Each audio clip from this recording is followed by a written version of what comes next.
Hola amigos, amigas, soy Mariana Feride, poeta y pintora española de origen rumano, delegada de Madrid, Guadalajara y Toledo para la Unión Nacional de Escritores de España.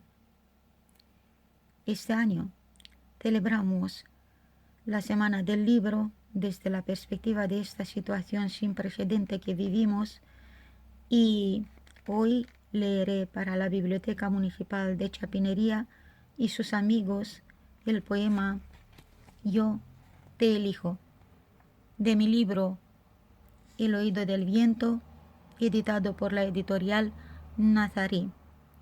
Como fondo e imagen de esta lectura os dejo un trabajo de mi autoría.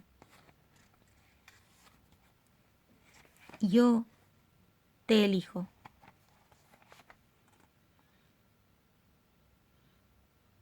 Elígeme a mi vida, entre todo lo que palpita todavía, entre todos los altísimos aires, elígeme a mí. Construiré como ofrenda carreteras llenas de amor, floreceré sobre tu piedra más áspera, hablaré sin miedo sobre las cosas que nunca me atreví, aunque tendría que comer llorando, elígeme a mí.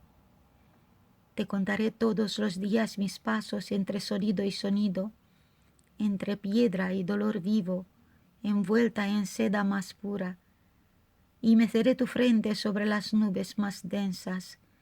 Elígeme a mí. Volaré de rama en rama, recorreré todos los bosques polinizando a los árboles con tu imagen.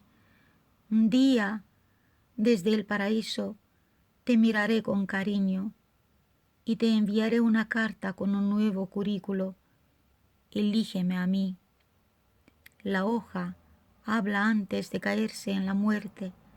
El corazón elige el primer amor y yo elijo tu sustancia. Te elijo a ti, vida, aunque sea tarde. Tú lléname de flores. Gracias.